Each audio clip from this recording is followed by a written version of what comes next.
look at this conversation a little bit later on in all of this. So hi, everybody. Welcome. 1 minute after 10 a.m. New York time. Welcome to Ask Us Anything. We're literally going to give you the chance to ask any question that might be on your mind. We have no agenda.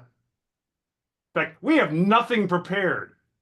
Maybe I shouldn't say that quite so directly, but we have no agenda for where the conversation is going to go. This is entirely your time. So, by way of introduction, I want to take a moment to say hello to my friends here and have them have an opportunity to say hello to you. My name is Jonathan Reitz. I'm an MCC in Cleveland, Ohio. I thought, by the way, the way we would start today's conversation is just take maybe 1 minute to offer up something that you wish you had known, MCCs, you wish you had known sooner in your coaching conversation, your coaching journey. Maybe that could be a way for us to start today's conversation. I'll give you an example, because here's mine. I wish I had understood sooner, way sooner, how important my own self-understanding was going to be for being able to help other people come to meaningful realizations of their self-understanding. Because Karl and Mel and Viji are not surprised by what I'm about to say, but I have been incredibly grateful every time I come to a realization about who I am, because of how it helps me serve the people that I want to be serving. Maybe that's a principle from emotional intelligence.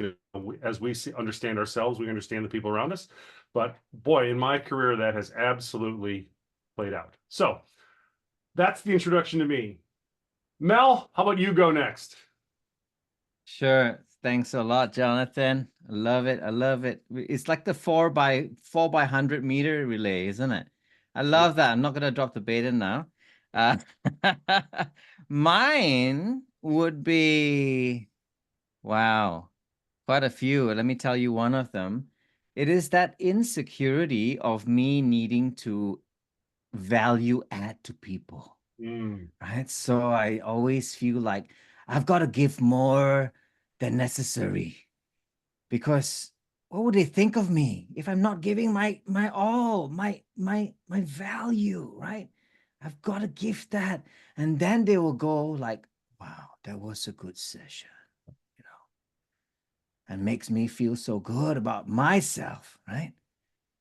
And after a while, I'm like, what am I trying to go after here? I don't know, man. I don't know, but very fast. I mean, not very fast. I took a long time actually to kind of realize that. So that's definitely one of them. Love it. That's definitely one of them. Definitely appreciate that. All right. The baton passing on to Mr. Karl Van Hoey. Ouchie, I had no stress until now. Thank you, Mel. Where to start? Yeah. My background is probably the worst possible background you can have if you want to make it in coaching. I have studied law. Can you believe it? Law. Not only law studies, certainly where I live. I live in Western Europe, in Belgium, very small country. Here, the Netherlands, here, La France. Here you have Belgium. And law studies here are very much focused on building strong convictions about the law, about whatever, and also being very blah, blah, blah, blah, blah, talkative. So not only you're enriched with strong convictions about pretty much everything, but also you are being taught to talk, take the floor. Well, as I said, that's without any doubt the worst possible preparation if you want to go for a coaching career where it is exactly about the opposite. So I have I've had very tough confrontations with myself that I hoped I would have had earlier. That is the art of slowing down, the art of slowing down. The entire world is way too much busy with themselves to even notice that you are slowing down. That was the first big learning point.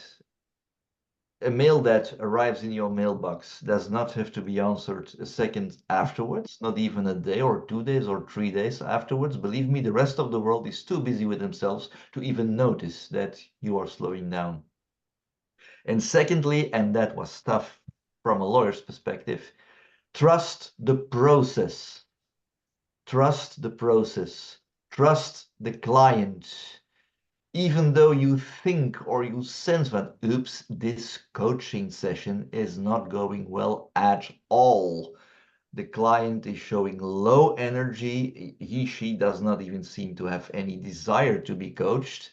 There's a lousy coaching contract. Ooh, I'm doing a lousy job. Well, maybe you are, I don't know.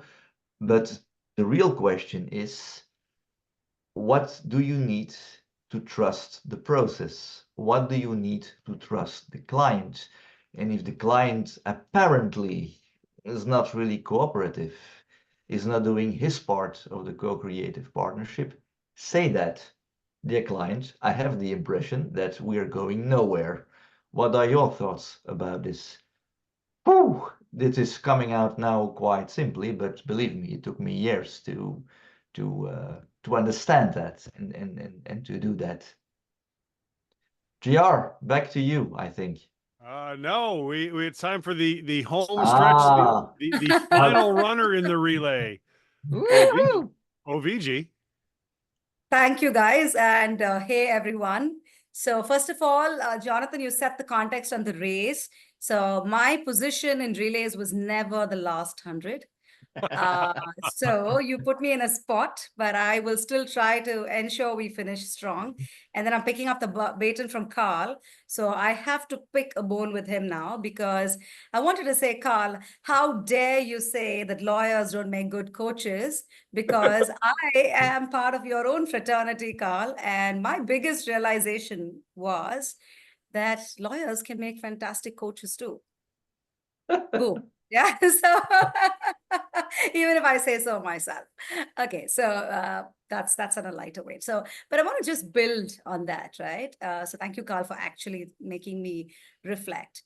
I think the thing about mastery, I wish I'd known earlier, was it really is base zero, right? So when you've actually thought, you've traveled all the stuff, you've done all these hours, you've gone all the depth, you've mastered competencies and everything, you realize that you actually are back at starting point.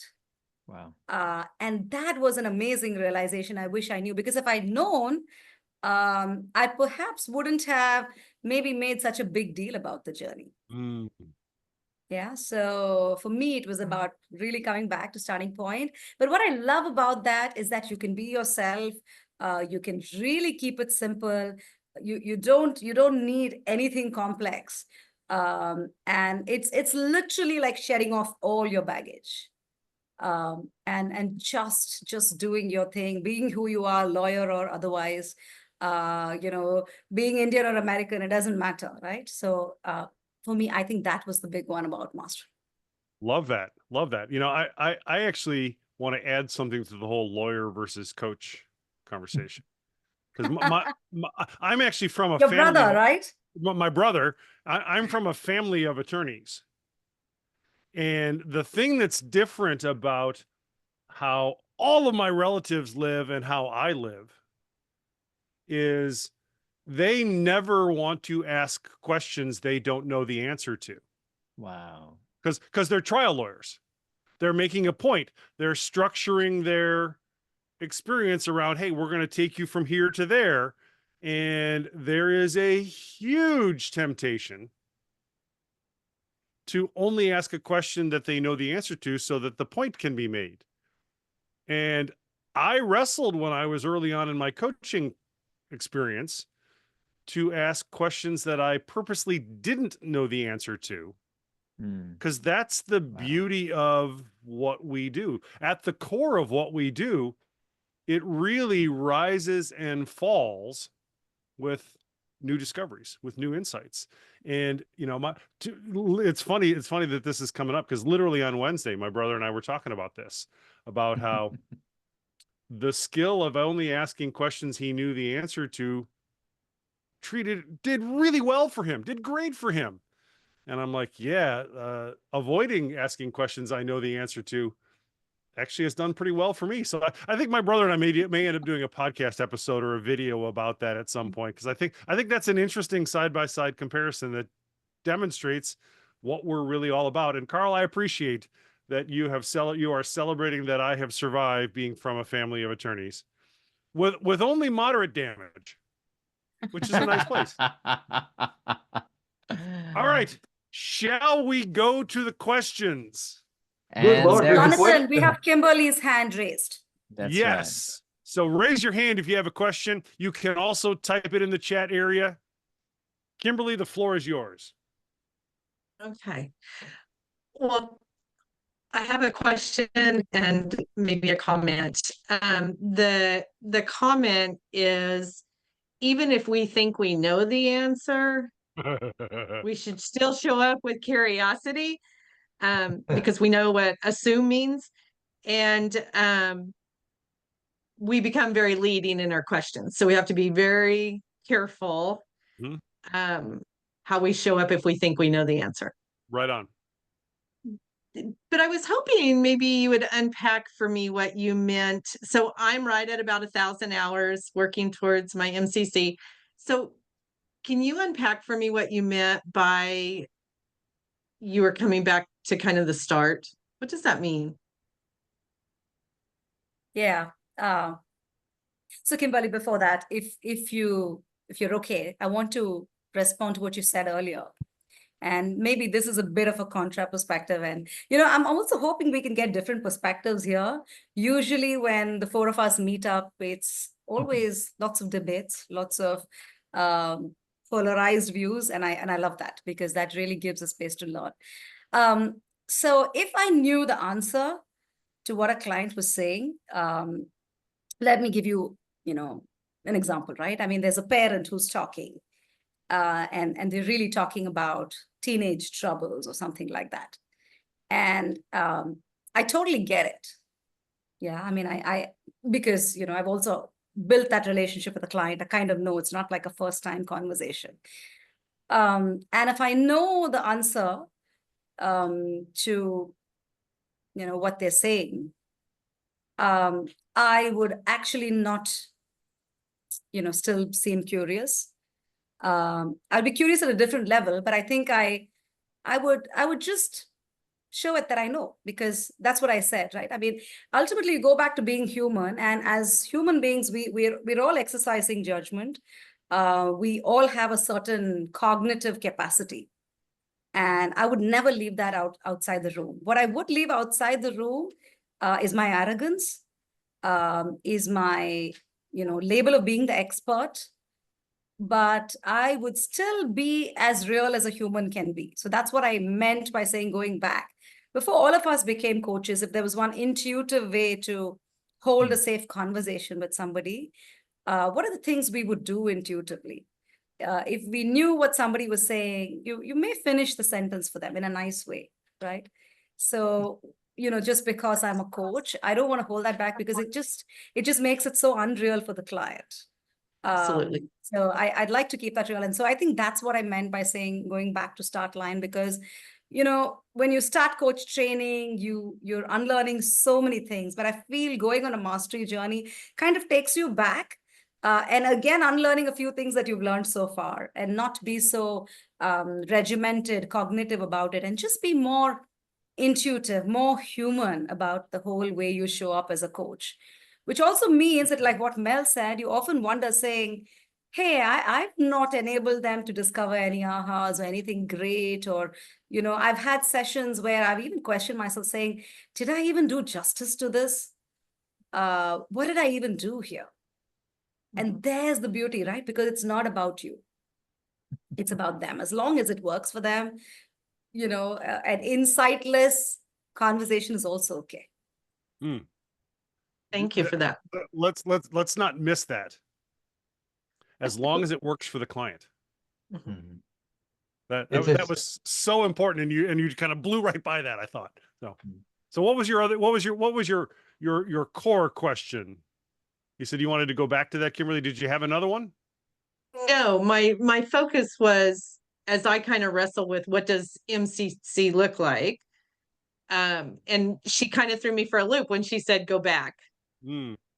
It's And sometimes so it's sometimes said that well it's a bit a kind of a joke, but there's truth in it, that ACC is about learning the competencies, PCC applying the competencies, and MCC forgetting the competencies.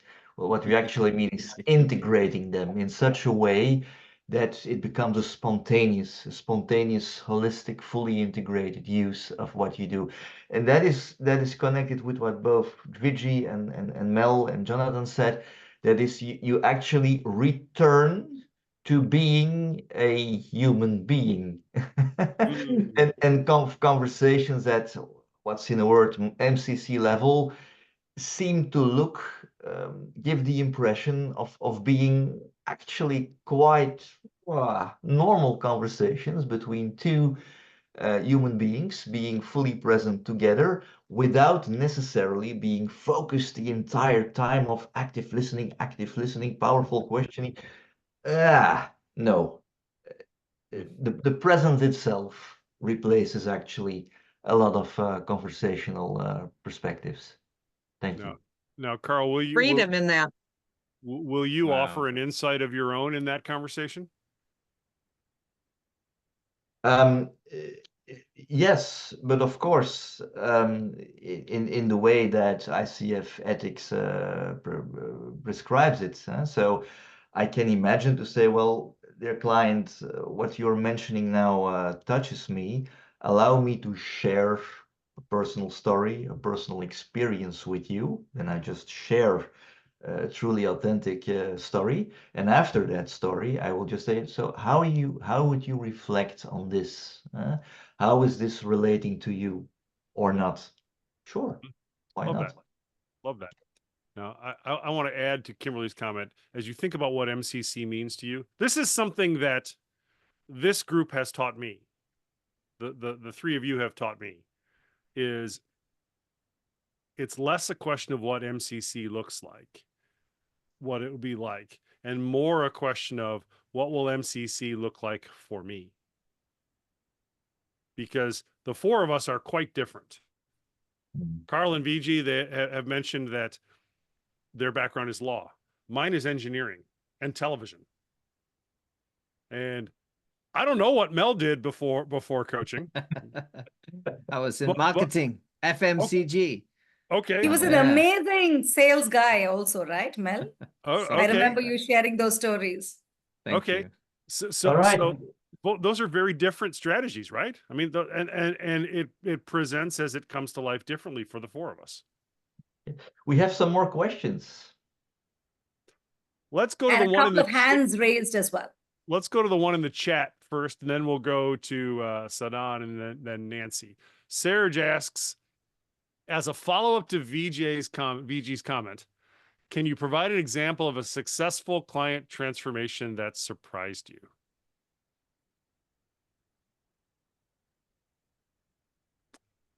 All I'll say along those lines is that I keep coaching my clients out of their jobs.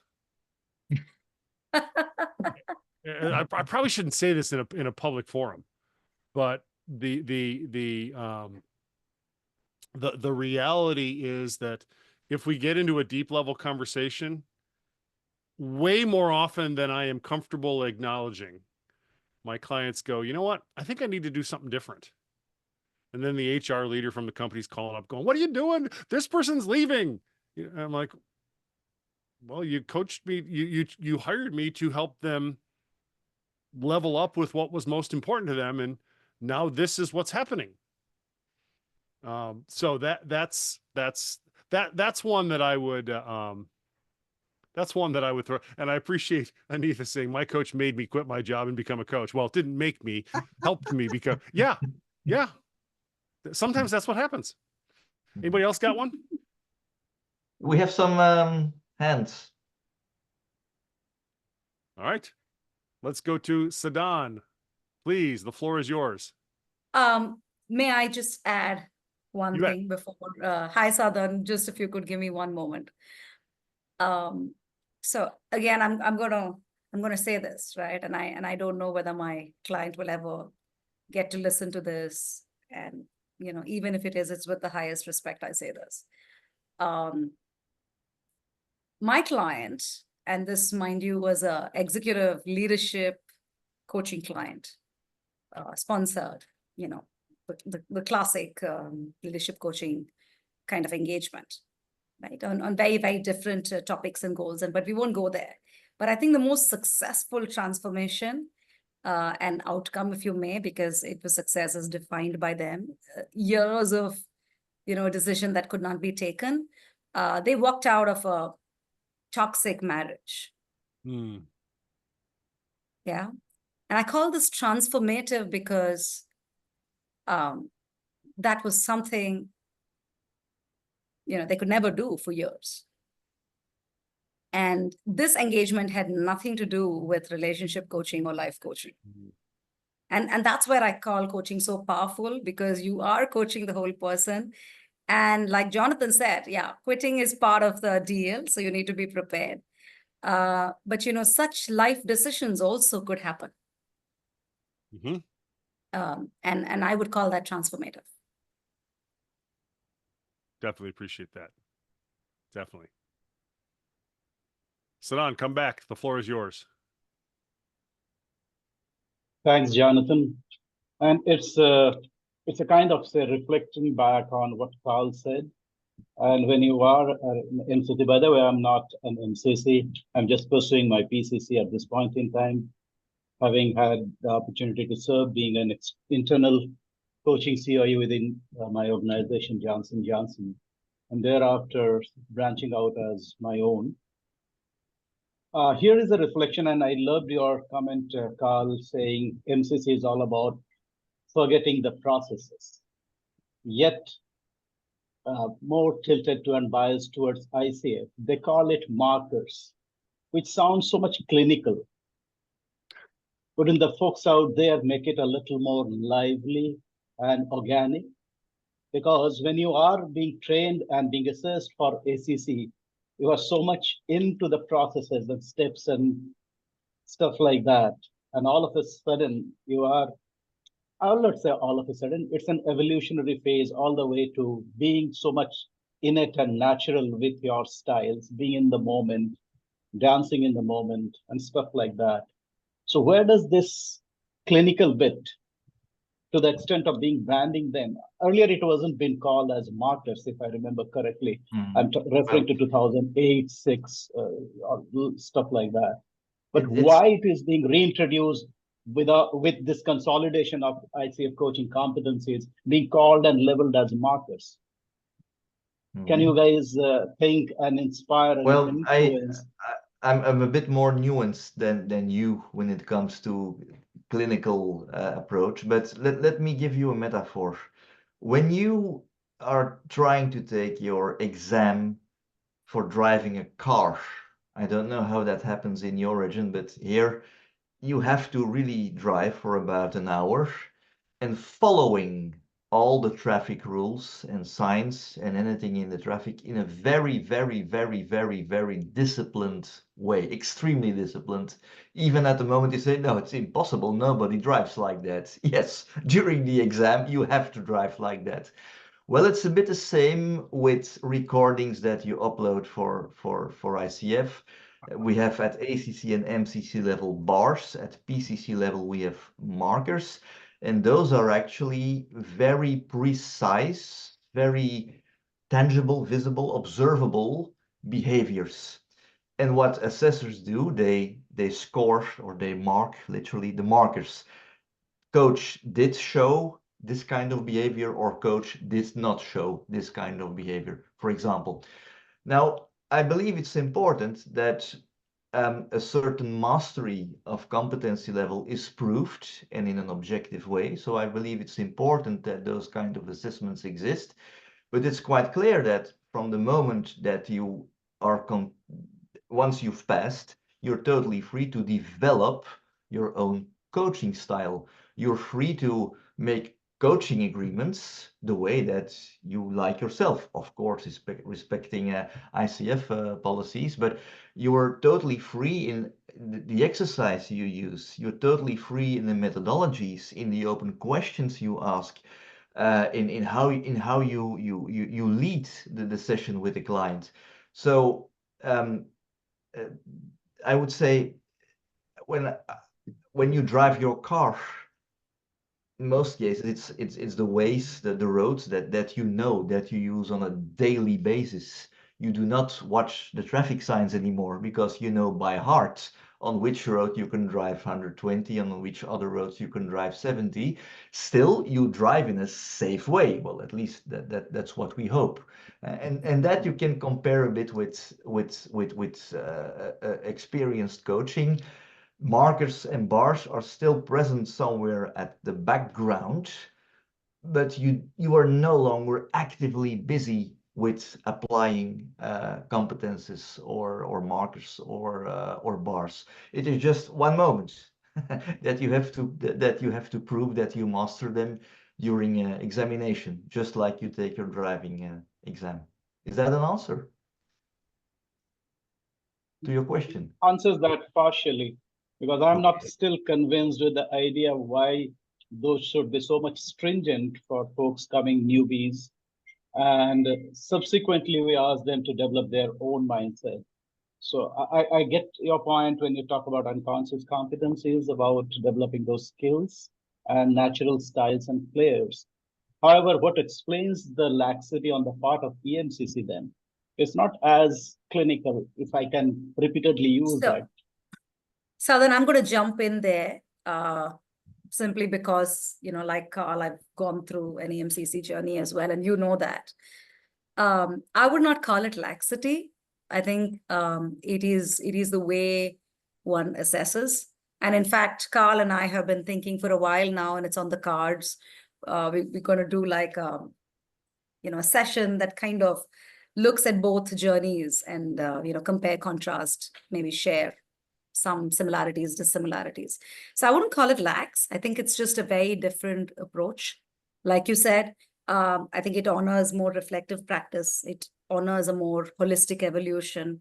The focus is not on the session, which is why no recordings are asked as evidence, but there is a lot more, that's required. So it really depends on, every organization, every credentialing body as to what they want to choose in some ways to assess.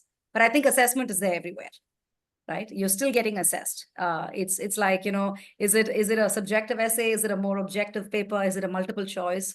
So I think that's the way it is. But just to go back to specifically on ICF, and I can completely relate to what you're saying. So I can just tell you what worked for me, right? Because I also don't believe in a complete clinical approach. So one of the things, and this is like, you've heard of those kids who probably want to go to 7th grade even before they cleared 5th, right? So I was a little bit like that on the coaching journey. Just take that in that context. So earlier, and since you're aware of the previous, markers and the competency, the 11 competencies, right? So used to have these requirements. Today they're called, minimum skills, right? Minimum skill requirements. And I used to love the way the MCC level used to be broken. And mind you, this was at a time when I was far from MCC, okay? MCC was not even on my radar. But what I found very liberating was to work at that level. Because if you see the evolution, MCC actually is a lot more holistic, is a lot more nuanced, is a lot more about fluidity, artistry, and all those things that give us, that take away, a very narrow clinical approach. So I found that very useful. Now, whether I would have passed MCC or no, or whether that was my goal was irrelevant. So the point I'm trying to say is, you figure out your own curriculum, right? And that could be at a higher level. And when you do that, I think these get met anyway. So even on MCC, if you really look at the new guidelines, what's been now released, right? There's a PCC marker, but there's a ACC minimum standard and an MCC minimum standard. Even if you tick off all of those competency markers, if you still, don't show up with that, honoring the client entirely, fluidity, artistry, and other things, I still think that I wouldn't feel masterful or authentic as an MCC coach. I could still pass. Yeah. So I don't know whether these help. Not a direct answer, but I'm just sharing a leaf of my book as to what worked, because I have had your struggles. Appreciate think both Karl and Viji. Thank you. Yeah, please Mel, go I ahead, think Jonathan. Mel, I think I see thoughts running across your face. Anything you want to add?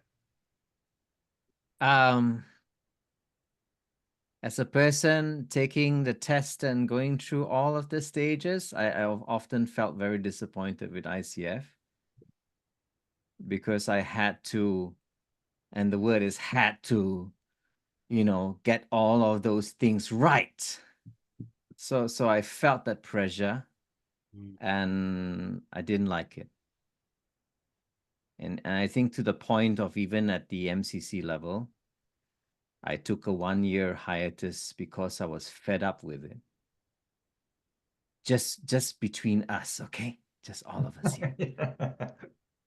And I think that 1 year did me a lot as I reflected why I was doing this thing, getting on this journey, as I reflected on what I thought was right, because I wanted to prove someone right, out there.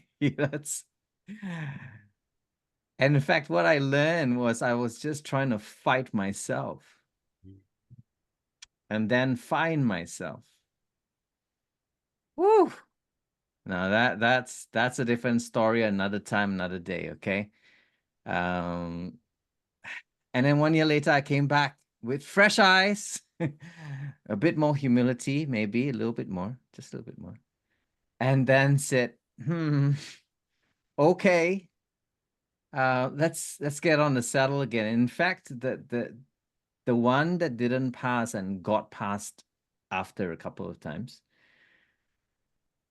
was because my client reminded me, hey, I know you're going through some sort of journey.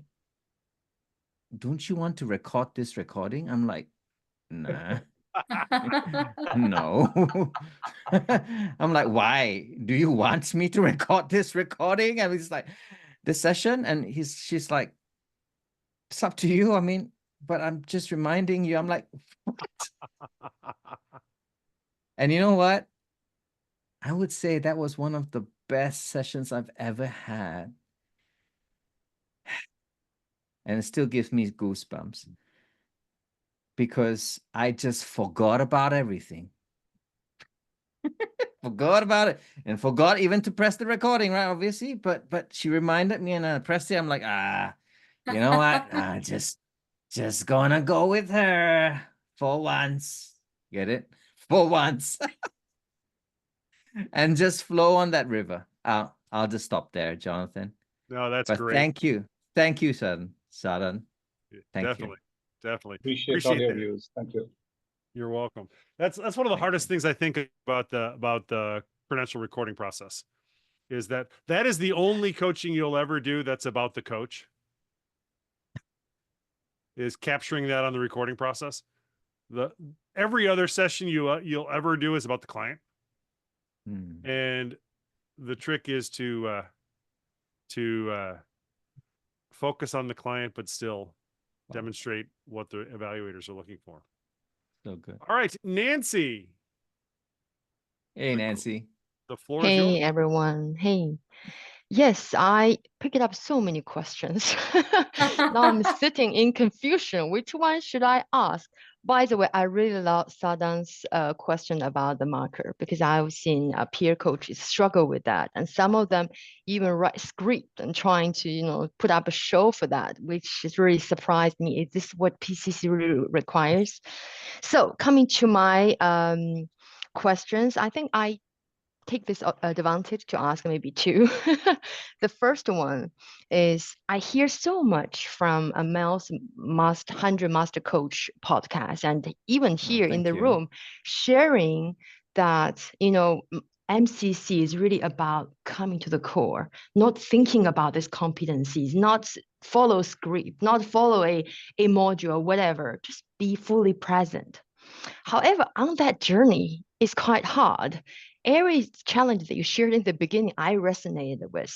So my question here, my first question is about deliberate practice, how to get there.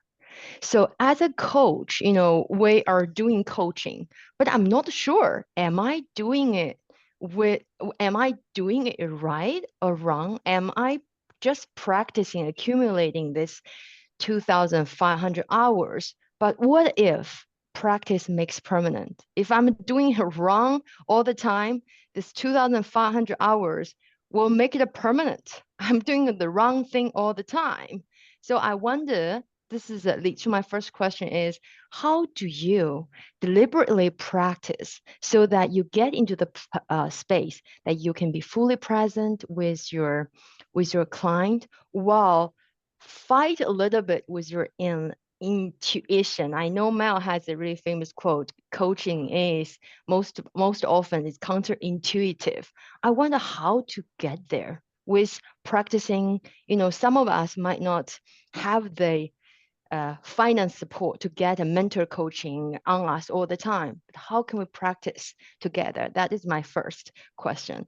My second question is about nowadays, when it comes to coaching, there's so many tools out there. There are cards, there are Legos, there are this framework, that assessment. I wonder, in this confusing coaching space, what would be your suggestion from MCC perspective about coaching using tools? So those are my two questions.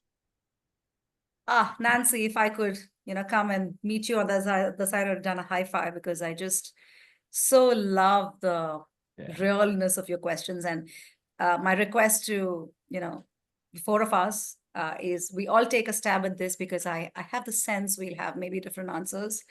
And I'll go last. But you'll go last. I'll go last. You set me up as the last runner, so I'm going to enjoy that privilege throughout. So. All right, I'll jump in.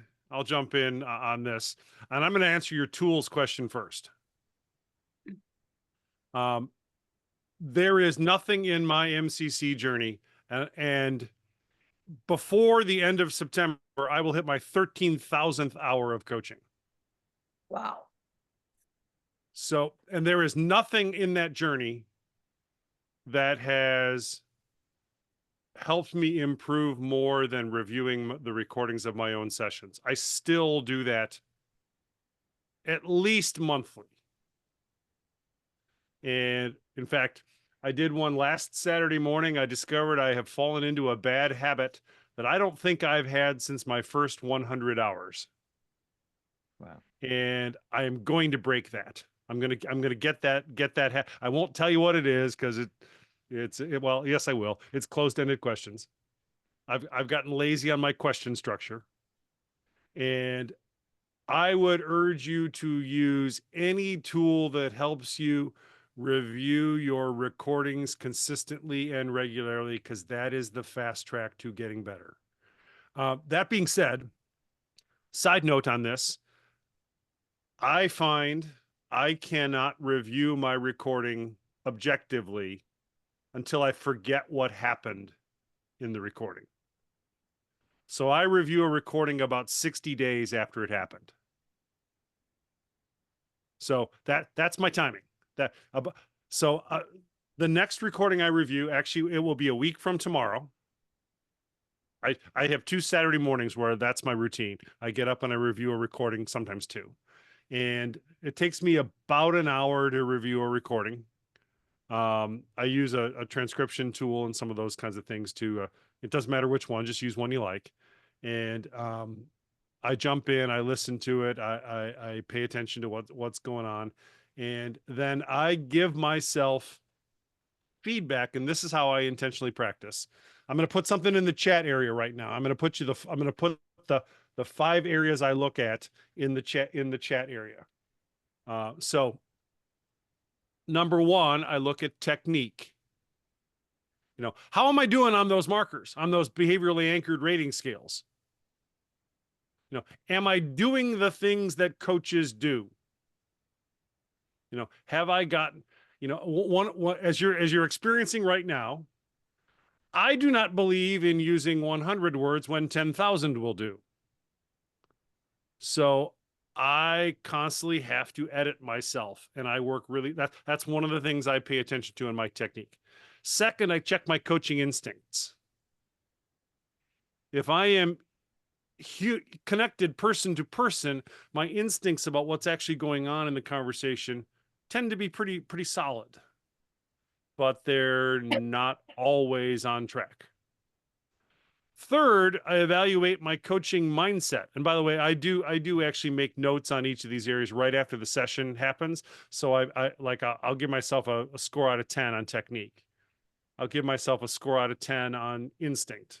Now, my mindset is all those things that are listed in competency 2 specifically, the EMCC reflective practice guidelines as well, where I reflect on, hey, did I actually show up? The lens I use, and I'll give props to Mel for this, because his use of the word catalyst really got me thinking about the mindset that I come into coaching conversations with.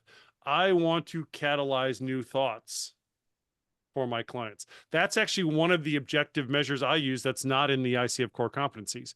Hey, was my client able to say, I have not considered that before? That's one of the things, because of who I work with, that's pretty important. Because of who my clients are, that's pretty important. So I pay attention to, does that happen? And I think I would have missed that had I not heard Mel talk about being a catalyst coach so consistently over the last few years. So I haven't said this to you, Mel, but thank you for that. That's a gift you gave to me. Third one is individuation, which is, do I sound like me? You will never, ever, and I want you to watch Karl as I say this. I will never, ever use a term like hold space or one of those things we learn in coach training that, you know, when you hear somebody say that, I heard somebody make a comment to me, make a comment near me. Actually, I was in a restaurant. It was really rude. It's so American what I'm about to tell you. I overheard someone say, I was holding space for this person. And I was like, oh, excuse me, where'd you do your coach training? And they were like, how did you know? I'm like, well, and it turned out, well, it was a very famous coach training school. But not yours. I don't talk like that. So good. I don't talk like that. I want to hear, do I sound like me in this session? And you're getting a sense of exactly who I am right now. And then the last thing I look at is, hey, did we get the outcome that the client wanted? And if I have other data, I also want to find out what happened after the session. So those are the pieces of all of this. That's how I evaluate.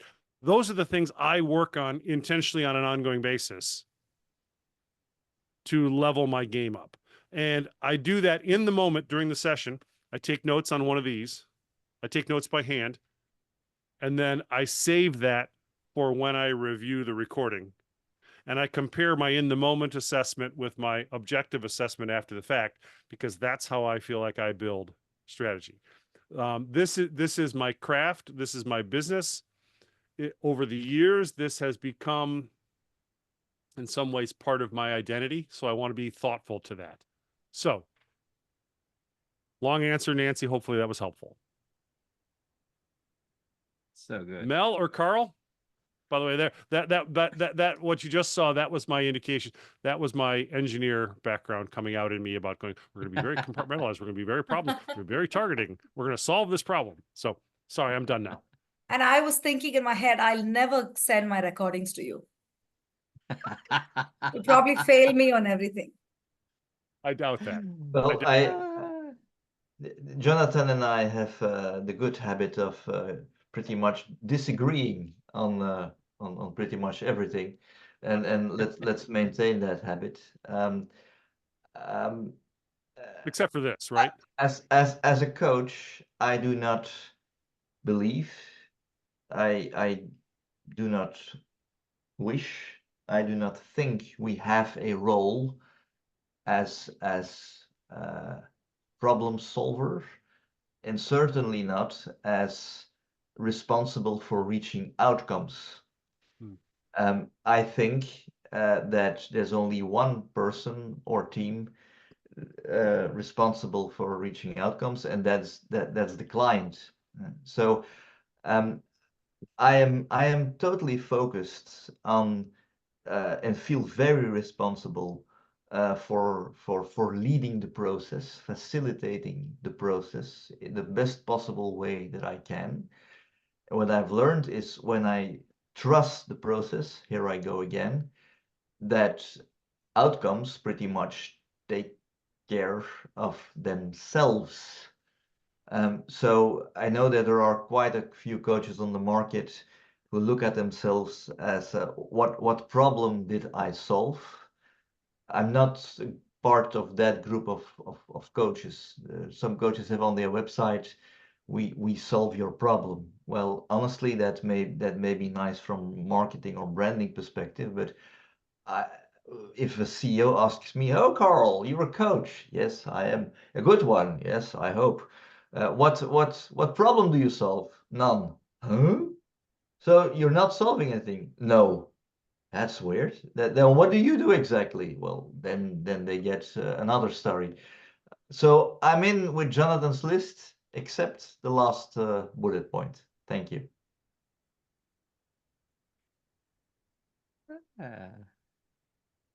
I'm just gonna give this space. I see the hands and I'm thinking, oh my gosh, we've got to also honor everybody. Nancy, you know, by the way, I just want to say this. Nancy is a wonderful partner of Catalyst. I just want to announce it because I'm so proud of her being here today.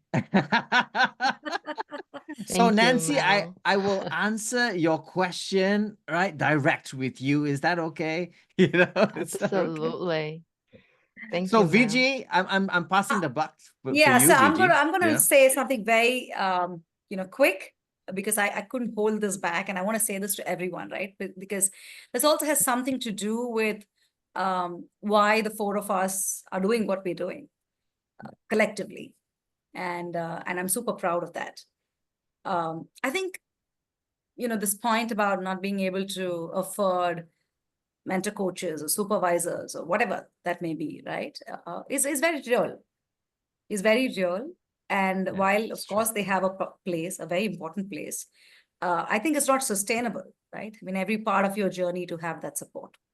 So I just say, Nancy, find your tribe. And what I mean is, as coaches, we have social communities. We have good to have communities. But you also need, your tribe. You need those co-travelers who'd really push you to that level of excellence. Who are not going to allow you to slack off, who are going to be the critical voices, who are also going to lead through example, and there is a healthy respect, right? And I sense, Nancy, for you, you want to keep a very high bar for yourself, which is wonderful because that's commitment to excellence.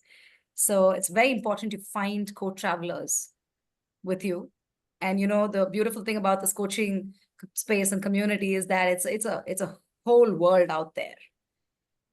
So it doesn't matter if 1 person, 2 person, 5 people, it doesn't matter.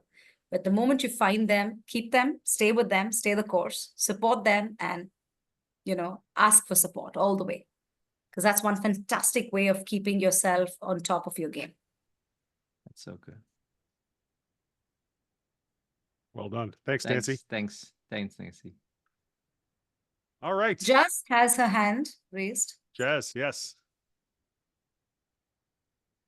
Can you all hear me? Yes. Yes, Wonderful. yes, yes. Hi, I'm joining you all from Canada. I don't know if there's anybody here from Canada. Yeah, so I'm the PCC. It's so wonderful to hear so many different perspectives and the same perspectives as well. So I wanted to go back the first a few minutes ago, we talked about transformation. So I just wanted to acknowledge and give a pat on my back as well, because I don't do that. Self-compassion, I think I need to practice more and more for myself. I do practice for my clients. Anyway, so I was coaching a general in the military. I often work with the military, coach the C-suite executives and the military. And so he came, like Vijayalakshmi, you said about it was sponsored, organizationally sponsored, all of that. So he came because he had failed a mission in Afghanistan and was being diminished by his cadre, by the Corps. Quite a lot of things were happening at the forefront. So that is why he was sent for coaching. So first of all, when we started the coaching relationship, he was on a big ego trip as a general. I don't want to judge, but it was quite stereotypical at that position. So a lot of power imbalance, a lot of ego, all of that. But also at the same time, he said, oh, I'm being called out. I'm being sent for coaching. And he wasn't willing. And in coaching relationship, that doesn't work if the client is not willing. But he came to me with a lot of recommendation, with a lot of, this notion that I come from a diverse community. And so I was handed over this because his term at that time was in Afghanistan. So a lot of humility, a lot of coming down from that powerful position to understanding what the locals want and what the locals care for, instead of just, labeling somebody with stereotypes, unconscious bias, and so many things. All of those were trickling in. I just said one thing to him, that your core, the Department of Defense is investing in you. And that is why they're sending you for this coaching. So I think I saw him melting a little bit because he thought nobody cared about him anymore. Mm-hmm. So there was a lot of toxicity within him that had come, that was a result of all of this that had happened. But I have to say, he was preparing to go to Middle East next.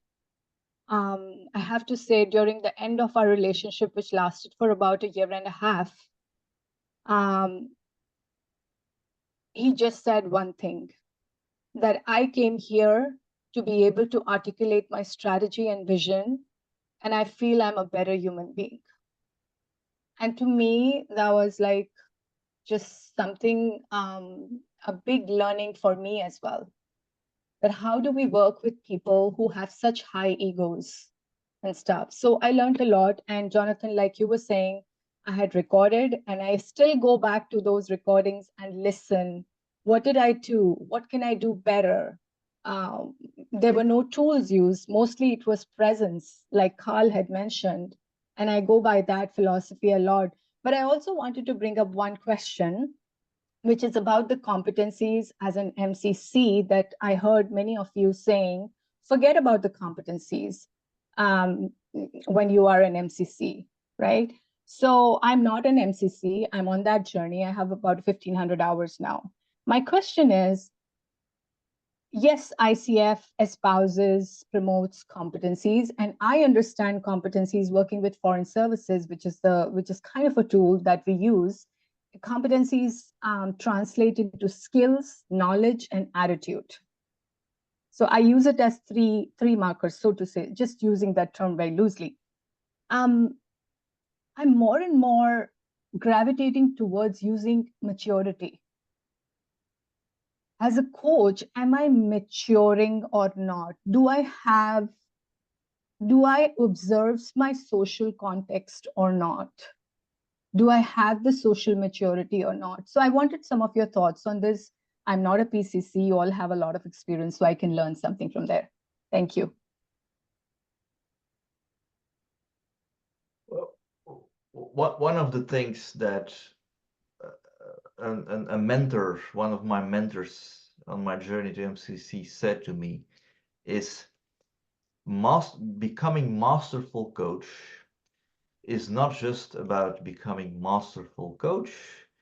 It is also about becoming masterful in living, masterful in life, being master over yourself.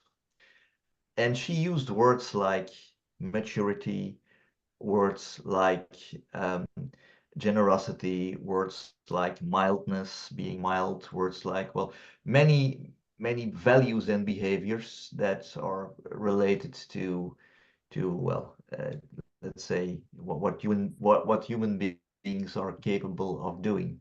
So I do believe that MCC is absolutely not just about the Sermonious diploma that you can hang on your wall, but it is actually about a journey that also continues after obtaining the MCC diploma. It's a continuous journey that challenges to become better and more masterful in life, whatever that may mean to you, or whatever that may mean for each individual. And that journey does not stop when ICF sends you the email with congratulations. You now have become an MCC. To a certain extent, I even felt a little bit, well, I was very happy when I received that mail, of course, in 2019. But simultaneously, I thought, so, no more recordings anymore. No more transcripts anymore. No more meetings with my mentors anymore. That's a pity. Well, there was a sense of, so the journey stops then here. Well, no, it doesn't stop. It goes on, but you don't need recordings and mentors anymore. But once you're on that pathway to mastery, that pathway never stops. It becomes intenser, much more beautiful. It becomes confronting in other ways than it was in the past. But well, that's how I felt it. The journey always goes on. Can you do something with that? So just want to build on that. And I want to connect this to another question that I saw from Victoria. Have I pronounced the name right? About comparing MCC with respectful parenting. And I didn't quite understand what respectful parenting meant. The answer was mostly with authoritative parenting style. So I'm assuming that respectful parenting is not authoritative parenting style, or so going beyond that. So let's sort of compare, and I'm just getting a little bit of inspiration from that question. I think when you're on a journey like the MCC journey, or more expansively the mastery journey, it's bound to show up in all facets of your life. But I just want to put a rider here, which is that, I think based on what Mel said, right?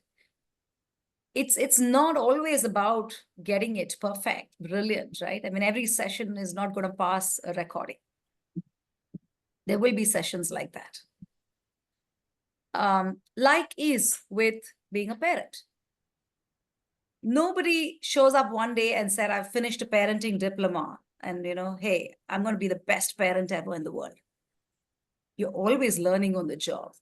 And once you've reached one milestone, there's the next milestone to challenge you and your kids and your relationship. So I think it's very similar in that sense. Whenever you deal with human beings in any capacity, and if you're able to create a respectful, meaningful, deep relationship out of that, I think that sense of respect, that sense of depth is going to come across in other relationships, other aspects of your life, social settings. But I also want to just say one thing, right? Give permission for yourself to not be, and I remember in one of our earlier sessions, I don't remember, Mel, Karl, and Jonathan, if you remember that. I had this one slide which said, don't wear your coach t-shirt on all the time. Yeah, and I want to just add the word, don't wear your MCC tee all the time. So sometimes you'll mess up. There'll be situations at home where you're having a terrible argument and you're not doing active listening. You're not, you're most uncoach-like, if that's a thing. And that's totally okay too. Because that's when you will accept in your mastery journey, in your MCC sessions, you will have messed up sessions. And you're not going to beat yourself up. And you're not going to, give back your credential and say, sorry, I don't think I deserve this. So I think giving yourself permission to be human, to fail, and yet to evolve as a person in all aspects of your life is what, the beauty of this journey is all about. So while maybe MCC or mastery has made me a better parent, for example, I think experiences as a parent and in other life settings has made me more masterful as a coach. I think it's true reverse as well. So MCC and mastery is not this, holy solution to everything. And I'm going to just own the fact that I'm shockingly uncomfortable with this conversation. Because if I go to I'm thinking of the clients I work with. I work with two kinds of clients these days. I work with doctors in high pressure situations, a lot of trauma surgeons, and I work with leaders in startups. If I start talking about what's going on internally for those folks, you know what? I'm fired.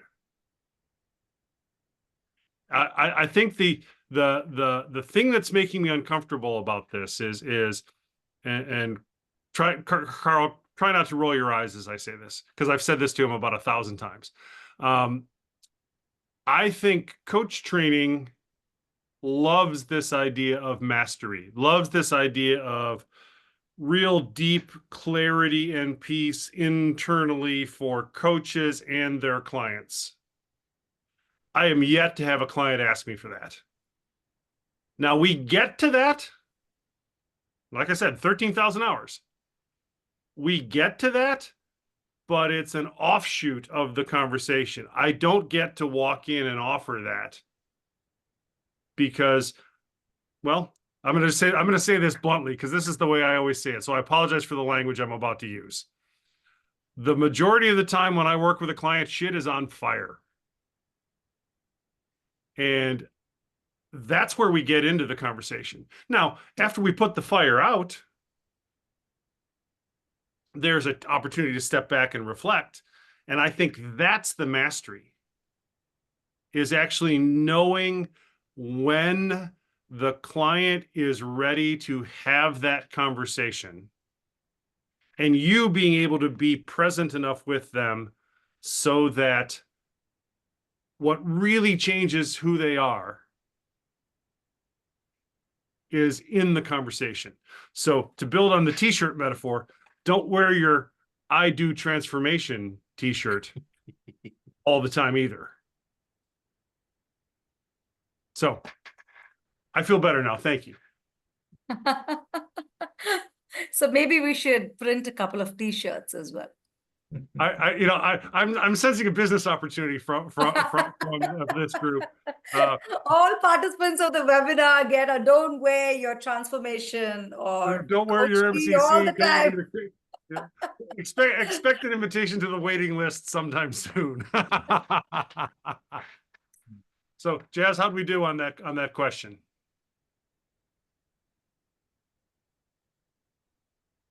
Oh, you were asking me, Jonathan? I was. No, I relate with you completely. I relate with Karl as well because I see how do I say it? Amalgamation of all of this. It is not one better than the other at all. It is about living life the way we are living life. We are observing so many situations are happening all around us. Are we Yes. able to gauge in? Are we able to tune in? Are we able to observe? We all see, but we don't observe. Right. Right. We Very all good. hear, but we don't listen. Yes. So Yes. I think you were absolutely on point, and so is everybody else. I don't know. Well, we can all agree that in this case, Karl is wrong. Karl is always wrong. No, no teasing. All right. Let's go to Serena. Thanks, Serena, Jess. the floor is yours. Yeah, thanks. Serena from China, Beijing. I have two questions, both about the coaching supervision. So first one is, I really want to know what the supervision impact you from the previous either PCC or ACC to the MCC journey. So how important the coaching supervision are. And second one is, personally, I start and be certified the coaching supervisor 2 years ago. So just at the very, very beginning journey of this stage. And observation for Asia, particularly for the China market, this is very new, very, very fresh market. So it's very difficult and challenging to promotion supervision in China. Even some courses, the trainer or the supervisor, they confused with the mentor, with the MC.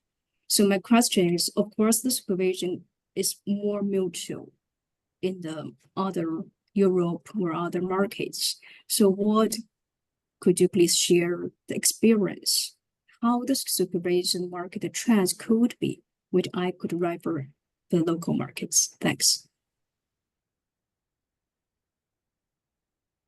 Opportunities for supervision.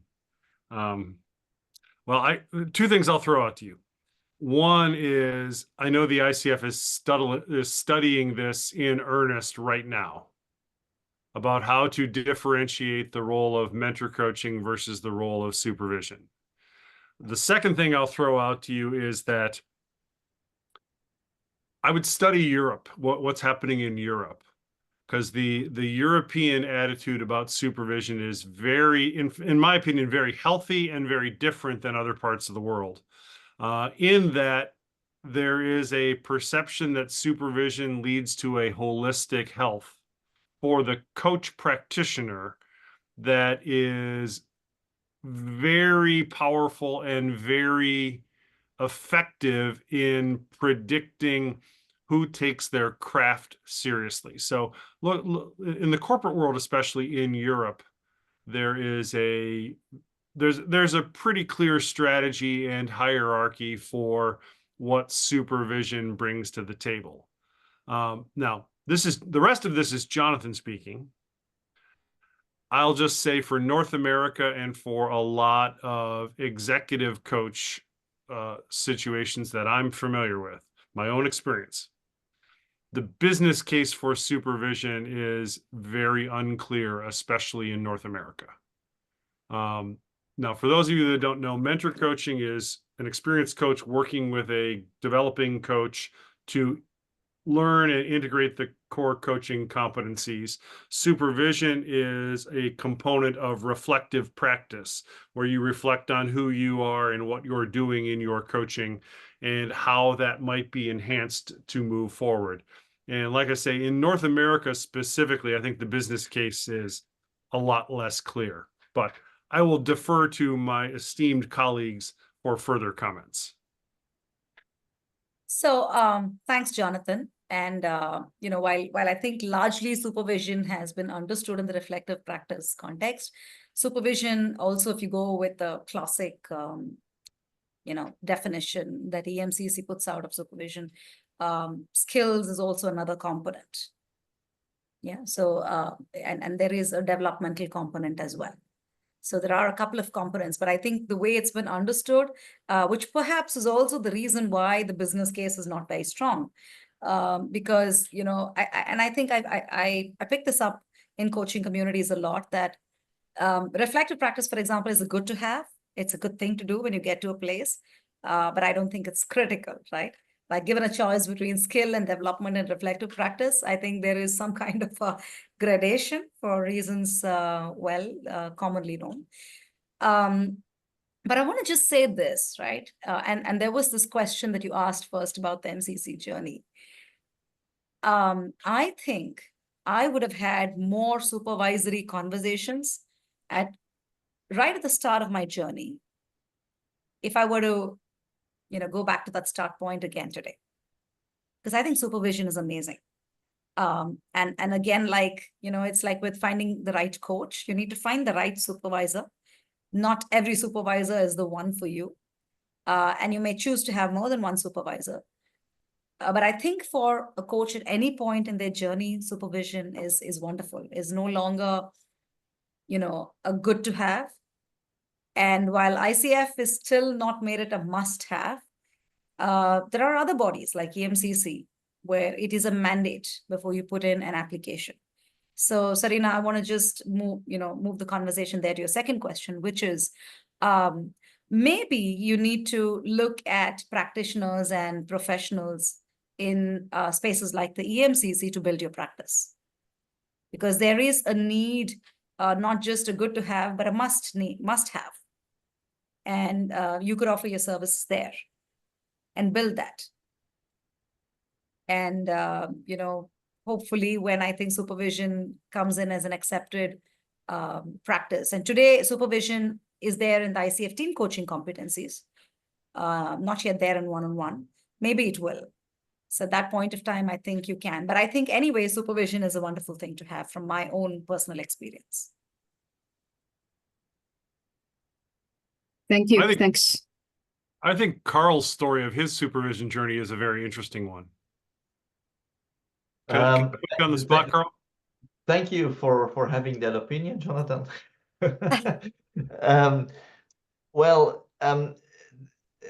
I had a quite confronting experience in the COVID area. Well, here in my part of the world, we had not one long period of lockdown, but we had three lockdowns with each time a pause in between. So first we were given some hope, then back to lockdown, etc. And I remember that in between the first and the second lockdown, I had again the opportunity to coach a team physically, not digitally, but physically. And I experienced a few things there that I did not like at all. Honestly, that scared the hell out of me. While working with the team, and well, you may know I'm a quite experienced team coach, so it scared me even more. While working with that team, I observed a few things within myself. First of all, I was constantly looking at the team leader who was present in the exercise to see if he appreciated what I was doing, if he was satisfied about my work. Well, that's pretty much the worst place you can be in as a team coach. Secondly, it got even worse. While there were some moments that I had the idea that I was no longer in control of what happened. Well, first of all, a coach should never be in control of anything. He or she should co-create and trust the process. But I felt I'm losing control. Stress here in the area of my throat. That's a second observation. And thirdly, I needed much more breaks for myself than I usually needed. Normally, you give a break for the team. I was giving breaks for myself. And so after that first day with the team, I felt terribly stressed. I felt anxious. I felt that like I had lost my self-confidence. I went through a very emotional car drive. I literally said to myself, did I have to become an MCC for this? Huh? And that has been the moment where I decided to pick the phone and called someone who was later going to be my supervisor. And that, I think, has been at that moment has been my salvation, certainly while working with teams. The only thing I regret is I should have started taking supervision a lot earlier in my career. It was 2020 before I really started my supervision challenge. So whenever you observe within yourself that the so-called spontaneity or spontaneousness, or whatever the right word in English, is no longer there, whenever you feel yourself that you have to do efforts for some things that normally should go effortlessness without any efforts, then I think your body is giving you a signal, take supervision, or at least reflect on what just happened. Thank you. Impressive. Mel, Thanks, Karl. Mel, you want to add anything? Yeah, just this very quick one. Thank you guys.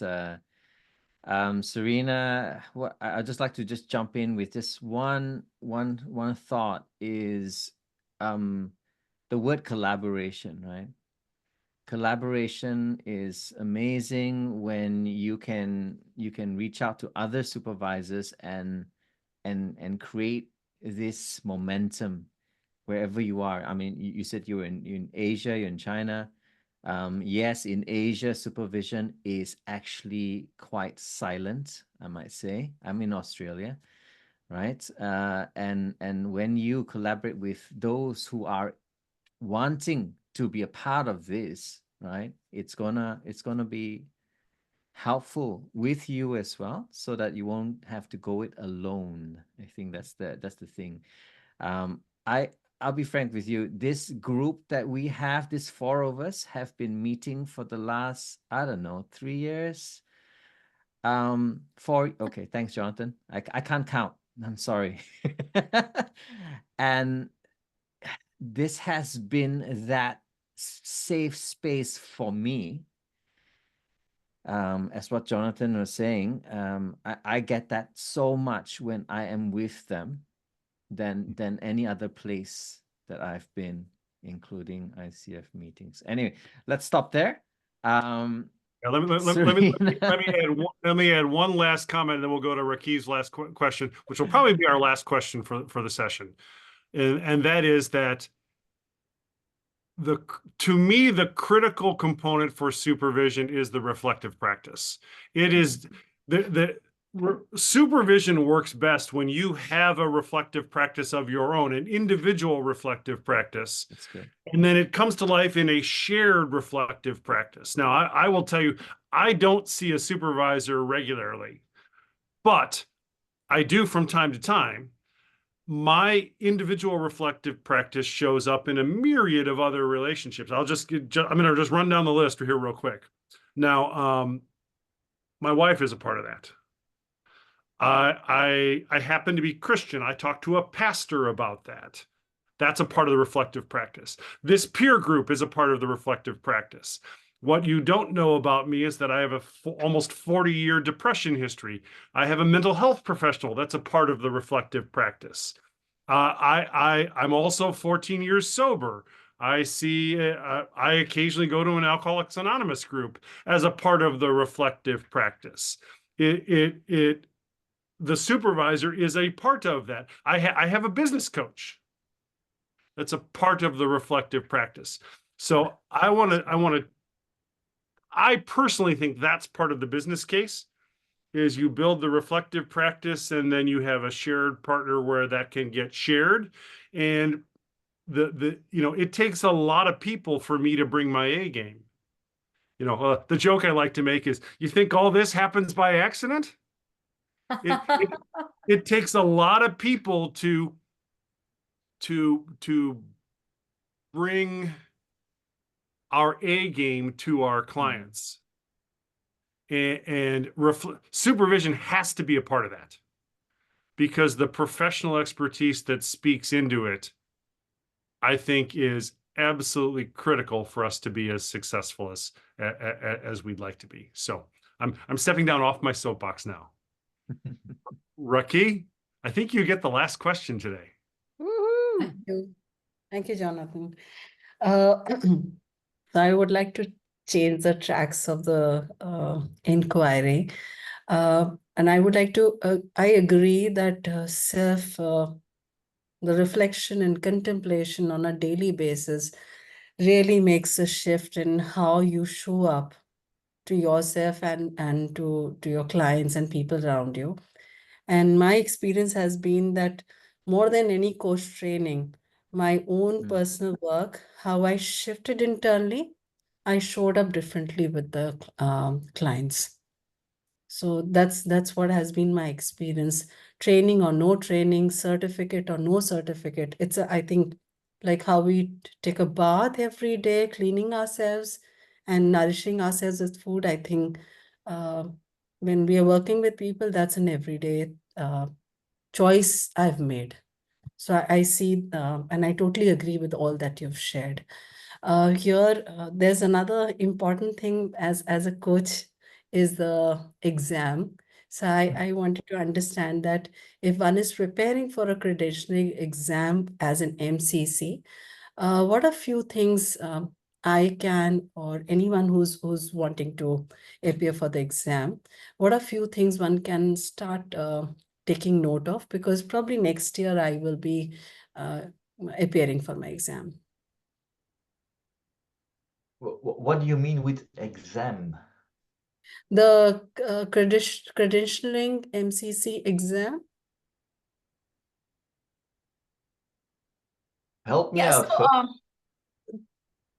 Karl, can I or you? Yeah, sure. So I don't know about tips, Raki, but I think one thing is which I have found there is some misunderstanding on this is that the new exam is a bit of a monster compared to the old one, and it's tougher and things like that. No, so I'm not coming into that. I have a conceived notion it's a monster or not a monster. Okay. I'm just trying to get a sense that if one is preparing for the exam, what are certain things, not even like a tip, but an approach one can take to prepare oneself for the credentialing exam for MCC. My short answer, and it's been a while since I wrote the exam, so you please take that with a pinch of salt. But I do have some experience with the new exam as well. Okay. Is just be comfortable with the letter and spirit of the core competencies. And I think doing that well, doing it thoroughly, doing that sincerely can really help you get through with the exam. I would say that's about it. I know there are tests, practice tests available, and free resources and everything, but I think the best you can do is to understand this, because it's about selecting best and worst scenarios, and sometimes they're that close. Yeah, true.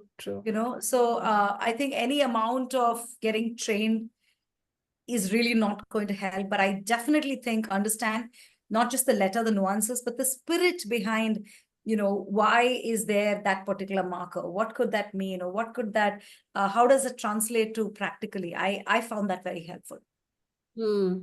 Makes sense what you're saying. And what one thing that I really appreciate, that while I was doing my PCC journey, I understood that it's important to understand the competencies from the spirit point of view. Yeah. When you get a sense of what that competency is all about, then it becomes easier to practice the competency. Otherwise, getting behind the words and how do they mean, then it just takes away the spontaneity and the presence. So thanks, this is helpful. Anything it's counterintuitive because I'm the only non-coach educator amongst my 3 learned friends here, and I jumped to answer that, but I think they will be able to answer it better. Well, I just put a document in the chat area that if you're preparing for the credential exam, over the last 100 days or so, I've interviewed 35 people that have taken the credential exam, and these are the top tips that they gave.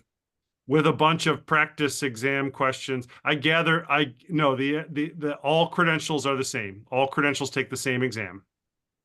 Now I also gathered up folks that I knew had written questions for the existing exam.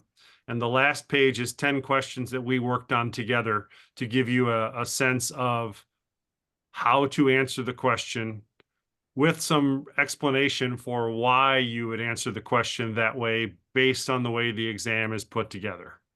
So have at it. That was literally just finished on Wednesday. You're the first people to see it. Thank you. Yeah, you can share that. You can share that beyond this. Thank you. That's not a problem. Go ahead and pass that around. Be sure to mention that you got it on this webinar, and that the people you give it to should come to the next webinar that we do like this, whatever that might be. Sure, surely. So yeah, Victoria, go ahead and you can share that wherever you'd like. So hopefully that helps. Yes, and Karl is right. In Karl's Facebook group, there are often very helpful resources.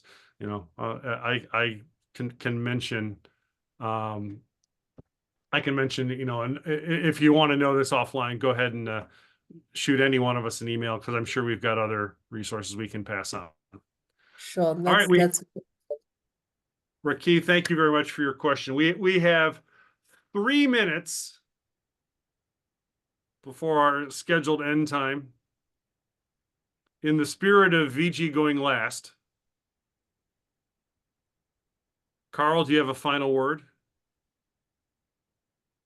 I don't have a final word. I have a final sentence. I'm honored and humbled to have been here together with you. Thank you. Mel, do you have a final word or sentence or paragraph? Yeah, I was remembering of this, which is always remember we are the mirror holders of the beauty that will be expounded on the mirror. Yeah, well said. Well said. I will end with, I truly believe that coaching is one of the things that holds the future of the world to a high standard. I can think of no other profession where the stated purpose is to use what you've been given to make the world better for someone else. And I want to thank you for being a part of that commitment and for joining this conversation. Viji, you have the last word. Last word. I am just feeling so inspired, and I wanted to give this as a preamble that I came into this session only because of all of you and the commitment made, and to my dear friends here, because I've been nursing a bit of a pretty bad flu over the last couple of days, but I hope I didn't seem that way. But I realize now that I'm going back feeling so much more energized and inspired, because I think there are people out there in this community who really want to keep the bar high. And that makes me, and I just saw that in the quality of questions, the humility, just the learning desire. And I think that's what we need as coaches, to do whatever Jonathan was speaking about. So here's a request to all of you, right? If there's something you picked from here, pay that forward. Yeah. If you can share your insights or anything, right? Because if you can put it out there, I think that'll be fantastic. I mean, we all learn from one another. And I have certainly taken away a few amazing things, not just through what Jonathan, Mel, and Karl shared, but just by the questions that have made me think today. So thank you. And let's do more and be more. And yeah, I think we rock as coaches. So that's the last word. Thank you. I'm going to ask permission to take a photo. Is that okay with everybody? Yeah. I'm ready with my sarange love. All right, in 3, 2, 1. Wonderful. And I'll go to the second page because there are 2 pages. All right, wonderful. Don't want to miss your faces. So 3, 2, 1 on the second page. We can do that again. Beautiful. Thank you, Jonathan. All right. Thanks, everybody. Watch your LinkedIn, Facebook, social media feeds, and maybe we'll do this again. See you soon. Yeah. Take care, Thank you, everyone. everyone. Thank you. Thank you. Bye, everyone. Bye. Good day, good night.